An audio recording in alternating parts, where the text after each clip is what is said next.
जय हिंद दोस्तों। मैं Amit Kumar Singh study table 9th और 10th चैनल पे आपका एक बार फिर से बहुत बहुत स्वागत करता हूं।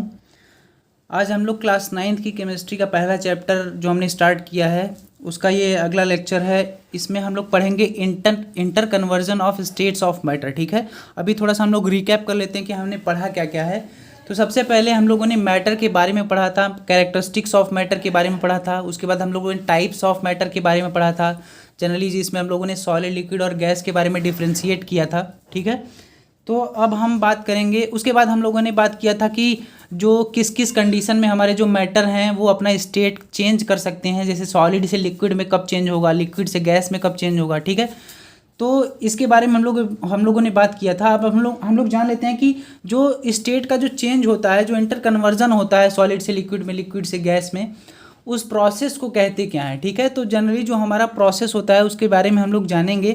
यहाँ पे मैंने एक फ्लो चार्ट बनाया हुआ है, आप लोग देख सकते हैं कि फ्लो चार्ट जो हमने यहाँ पे बनाया हुआ है, यहाँ पे तो सॉलिड, लिक्विड, गैस, यहाँ पे तीनों स्टेट के बारे में हमने लिखा है और यहाँ पे एरो से दिखाया है कि अगर कोई सॉलिड से लिक्विड में जा रहा है तो उसे क्या कहेंगे, लिक्विड से सॉलिड में आ रहा है तो उस प्रोसेस को क्या कहेंगे। तो हम लोग इसको एक बार देख लेते हैं पूरी तरह से। ठीक है, तो सॉलिड से अगर कोई लिक्विड में सब्सटेंस चेंज हो रहा है, इंटर कन्वर्ट हो रहा है, कोई भी स्टेट सॉलिड से लिक्विड में चेंज हो रहा है तो उसे जनरली हम लोग मेल्टिंग या फ्यूज़न कहते हैं। ठीक है, अगर कोई सब्सटेंस सॉलिड से डायरेक्टली लिक्विड में चेंज हो जा रहा है तो उसे हम लोग कहते हैं मेल्टिंग या फ्यूज़न।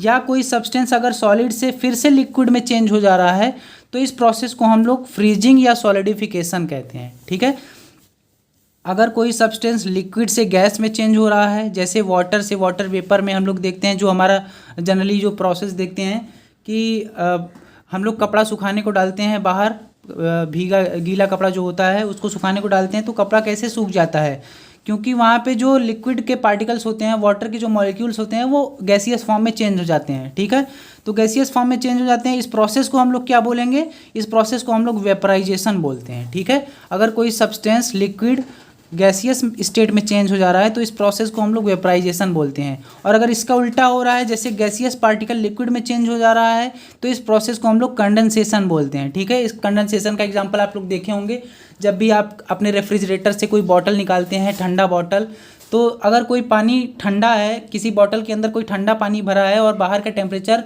ज़्यादा है, तो आप लोग देखते होंगे कि वाटर बॉटल के सरफेस पे, वॉल पे क्या हो जाता है, छोटे छोटे वाटर के ड्रॉपलेट्स आ जाते हैं। ठीक है, ऐसा क्यों होता है, क्योंकि वाटर ड्रॉपलेट्स जो वाटर वेपर जो होता है हमारे एटमॉस्फेयर में, वो कन्वर्ट हो जाता है वाटर मॉलिक्यूल में। ठीक है, तो ऐसी प्रोसेस को हम लोग कंडेंसेशन प्रोसेस कहते हैं। तीसरा जो है हमारा, अगर कोई सब्सटेंस सॉलिड से डायरेक्टली गैस में कन्वर्ट हो जा रहा है, लिक्विड स्टेट में जाए बिना डायरेक्टली अगर गैस स्टेट में कन्वर्ट हो जा रहा है, तो ऐसे प्रोसेस को हम लोग सब्लिमेशन प्रोसेस बोलते हैं। ठीक है, इसका एग्जांपल मैं आपको देता हूँ। जैसे हम लोग के घर में पूजा पाठ होता है तो आरती होती है, आरती में हम लोग क्या इस्तेमाल करते हैं, कपूर का इस्तेमाल करते हैं, जिसे इंग्लिश में कैम्फर कहते हैं। तो कैम्फर क्या होता है, कैम्फर को जलाने के बाद वो डायरेक्टली गैसियस स्टेट में चेंज हो जाता है, लिक्विड स्टेट में चेंज नहीं होता है। ठीक है, तो कपूर जो होता है वो क्या होता है, सब्लिमेट हो जाता है, मतलब सॉलिड से डायरेक्टली गैस स्टेट में चेंज हो जाता है। और अगर इसका उल्टा देखें कि अगर गैस से सॉलिड में डायरेक्टली चेंज हो जा रहा है तो गैस से डायरेक्टली सॉलिड में चेंज होने वाले प्रोसेस को कहते हैं डिपोजिशन। ठीक है, डिपोजिशन का एग्जांपल आप लोग ठंडी के दिनों में देखते होंगे, जो फॉग होता है हमारा, फॉग में क्या होता है, छोटे छोटे हमें आइस के पार्टिकल्स मिलते हैं जो कि वाटर वेपर से डायरेक्टली सॉलिड में कन्वर्ट हो जाते हैं। ठीक है, अब इनके बारे में हम लोग जान लेते हैं, थोड़ा सा इनको डिफाइन कैसे करेंगे उसके बारे में जान लेते हैं। सबसे पहले हमने लिखा है मेल्टिंग और फ्यूज़न। मेल्टिंग या फ्यूज़न एक ही टर्म है। यहाँ पे क्या होता है, the process in which a solid is converted into liquid state is called as melting और फ्यूज़न। ऐसा प्रोसेस जिसमें कोई भी लिक्विड जो कोई भी सॉलिड स्टेट हमारा लिक्विड स्टेट में कन्वर्ट हो जाता है, इस प्रोसेस को हम लोग मेल्टिंग और फ्यूज़न कहते हैं। ठीक है, कोई भी ऐसा सब्सटेंस जो सॉलिड फॉर्म में हो और डायरेक्टली लिक्विड फॉर्म में चेंज होने लगे, तो ऐसे प्रोसेस को हम लोग बोलते हैं मेल्टिंग या फ्यूज़न। जैसे आप लोग एग्जांपल में आइस को मेल्ट होते हुए, या आइसक्रीम को, जो गर्मी के दिनों में हम लोग आइसक्रीम खाते हैं, उसको मेल्ट होते हुए आपने देखा होगा कि वो सॉलिड से डायरेक्टली लिक्विड स्टेट में कन्वर्ट होने लगता है जब टेम्परेचर बढ़ा दिया जाता है तो। ठीक है, या आपको याद होगा जब हमने change in state of matter बताया था तो हमने इफेक्ट ऑफ टेम्परेचर और इफेक्ट ऑफ प्रेशर भी बताया था। तो हमने आपको बताया था कि अगर टेम्परेचर बढ़ता है तो सॉलिड लिक्विड में चेंज होने लगता है और लिक्विड गैस में चेंज होने लगता है। ठीक है, तो किसी भी मैटर का क्या स्टेट होगा ये डिपेंड करता है कि हमारा आसपास का टेम्परेचर और प्रेशर कैसा है। ठीक है, दूसरा जो प्रोसेस है हमारा वो है सॉलिडिफिकेशन। सॉलिडिफिकेशन क्या होता है, इसका जस्ट उल्टा होता है, मेल्टिंग का जस्ट उल्टा। सॉलिडिफिकेशन में क्या होता है, कोई भी liquid state, the process in which liquid state is converted into solid by freezing is called as solidification.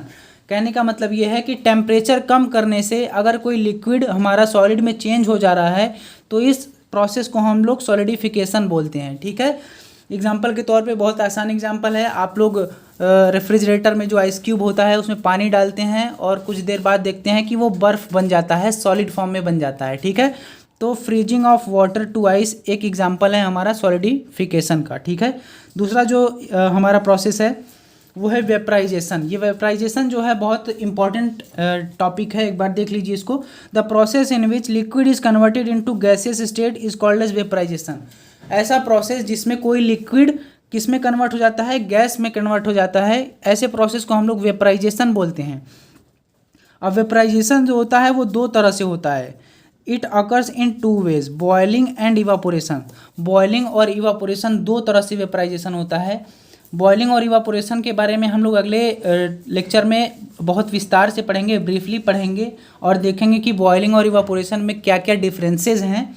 तो अभी के लिए मैं आपको बता देता हूँ कि जो भी लिक्विड हमारा गैस स्टेट में चेंज हो जाता है तो वो दो प्रोसेस से होता है, बॉयलिंग से और इवापोरेशन से। इवापोरेशन का एग्जांपल मैं आपको दे देता हूँ कि अगर कहीं पे पानी गिर जाता है तो कुछ देर बाद हम देखते हैं कि वो क्या हो जाता है, अपने आप सूख जाता है पानी। ठीक है, तो इस प्रोसेस को हम लोग इवापोरेशन बोलते हैं। और बॉयलिंग क्या होता है, बॉयलिंग जैसे हमने किसी पॉट में, किसी बर्तन में पानी ले लिया और उसको क्या किया, बॉयल किया हमने, मतलब उसको गर्म किया, बहुत ज़्यादा 100 डिग्री सेल्सियस तक गर्म किया, तो उसके जो मॉलिक्यूल्स हैं वो गैस में वाटर वेपर के फॉर्म में निकलने लगते हैं। जैसे आप लोग देखते होंगे कि जो घर में जो हमारे खाना बनता है तो उसमें क्या बनता है, जैसे प्रेशर कुकर होता है हमारा, तो प्रेशर कुकर का जो विसल होता है, जो सीटी होती है, वो क्यों निकलती है, क्योंकि जो हमारे वाटर मॉलिक्यूल्स होते हैं वो वेपर के फॉर्म में कन्वर्ट हो जाते हैं और वेपर के फॉर्म में कन्वर्ट होने के बाद वो हमारे विसल के थ्रू बाहर निकल जाते हैं। ठीक है, तो वो जो प्रोसेस है वो बॉयलिंग का प्रोसेस हो गया। और इवापोरेशन में जनरली क्या होता है, एटमॉस्फेरिक टेम्परेचर पे हमारा वाटर वेपर में चेंज होने लगता है। ठीक है, इसका एग्जांपल क्या है, conversion of water into vapour. ठीक है, तो वेपराइजेशन के बारे में हम लोग अगले लेक्चर में विस्तार से पढ़ेंगे। अगला जो प्रोसेस है हमारा, इसे कंडेंसेशन कहते हैं। कंडेंसेशन के बारे में मैंने आपको बताया, ऐसी कोई प्रोसेस जहाँ पे वाटर वेपर प्रेजेंट हो। ठीक है, जो हमारा वाटर वेपर एयर में प्रेजेंट होता है वो किस में कन्वर्ट हो जाता है, लिक्विड में। The process in which the water vapour present in air is converted into liquid is called as condensation. Condensation कौन सी प्रोसेस होती है, जब कोई गैस लिक्विड में चेंज हो जाती है तो इसे प्रोसेस को हम लोग क्या कहते हैं, कंडेंसेशन। एग्जांपल के तौर पे मैंने आपको बताया, water droplets on wall of cold water bottle. कोई भी ठंडा वाटर बॉटल होगा तो उसके वॉल पे क्या आ जाता है, वाटर ड्रॉपलेट्स आ जाता है। ठीक है, ये एग्जांपल कंडेंसेशन का है। सब्लिमेशन प्रोसेस क्या होता है, सब्लिमेशन एक ऐसा प्रोसेस होता है, the process in which solid is directly converted into gaseous state. मतलब कोई सॉलिड डायरेक्टली गैस में कन्वर्ट हो जा रहा है, लिक्विड स्टेट में नहीं जा रहा है, without going in liquid state is called as sublimation. तो ऐसा प्रोसेस जिसमें सॉलिड डायरेक्टली गैसियस स्टेट में कन्वर्ट हो जाता है without going in without going in liquid state, तो उसे क्या कहते हैं, उस प्रोसेस को सब्लिमेशन कहते हैं। ठीक है, एग्जाम्पल के तौर पे मैंने आपको कैम्फर के बारे में बताया, बर्निंग ऑफ कैम्फर। ठीक है, इसका दूसरा एग्जाम्पल हो जाएगा नैप्थलीन बॉल्स। नैप्थलीन बॉल्स जो हम लोग यूज़ करते हैं टॉयलेट्स वगैरह में, वो डायरेक्टली क्या हो जाते हैं, सॉलिड से गैसियस स्टेट में चेंज हो जाते हैं, लिक्विड में चेंज नहीं होते। ठीक है, अगला जो प्रोसेस है हमारा डिपोजिशन का प्रोसेस। डिपोजिशन में क्या होता है, सब्लिमेशन का जस्ट अपोजिट प्रोसेस है ये। डिपोजिशन में the process in which gas is directly converted into solid state. ऐसा प्रोसेस ये ऐसा प्रोसेस होता है जिसमें कोई गैस जो है डायरेक्टली सॉलिड स्टेट में कन्वर्ट हो जाता है, लिक्विड स्टेट में जाए बगैर। ठीक है, without going in liquid state is called as deposition. तो ऐसा प्रोसेस जिसमें गैस डायरेक्टली सॉलिड में कन्वर्ट हो जाता है, लिक्विड में नहीं जाता, ऐसे प्रोसेस को हम लोग डिपोजिशन का प्रोसेस कहते हैं, डिपोजिशन प्रोसेस कहते हैं। और इसका एग्जाम्पल, एक बेहतरीन एग्जाम्पल है फॉर्मेशन ऑफ फॉग। जो ठंडी के दिनों में हमें कोहरा देखने को मिलता है, फॉग जो देखने को मिलता है, तो फॉग में क्या होता है, छोटे छोटे पार्टिकल्स होते हैं आइस के जो कि सॉलिड फॉर्म में होते हैं, और वो डायरेक्टली वेपर से किस में कन्वर्ट हो जाते हैं, वाटर वेपर से डायरेक्टली आइस के फॉर्म में कन्वर्ट हो जाते हैं, क्योंकि टेम्परेचर बहुत ज़्यादा लो हो जाता है। ठीक है, तो ये जो प्रोसेसेस हैं इसके बारे में आपको जानना बहुत ज़्यादा ज़रूरी है, क्योंकि इस प्रोसेसेस के बारे में बहुत ज़्यादा पूछा जाता है, अलग अलग तरह से अलग अलग क्वेश्चन बनाकर पूछा जाता है। तो आपको सबसे पहले ये जो फ्लो चार्ट है ये बहुत ज़्यादा याद होना चाहिए, क्योंकि अगर ये फ्लो चार्ट आपको याद है तो आराम से आप डेफिनीशन अपने से बना के लिख सकते हैं और एग्जाम्पल भी दे सकते हैं। ठीक है, तो क्लास 9th का जो ये पहला चैप्टर है हमारा, इसमें inter conversion of state of matter के बारे में हमने पढ़ा आज। अगले चैप्टर में हम लोग पढ़ेंगे इवापोरेशन के बारे में, इवापोरेशन और बॉइलिंग के बीच में डिफरेंस क्या होता है, इवापोरेशन क्यों होता है, इवापोरेशन किन किन वजहों से इफ़ेक्ट होता है, इन सब के बारे में पढ़ेंगे। ठीक है, तो मिलते हैं अगले लेक्चर में, तब तक के लिए धन्यवाद।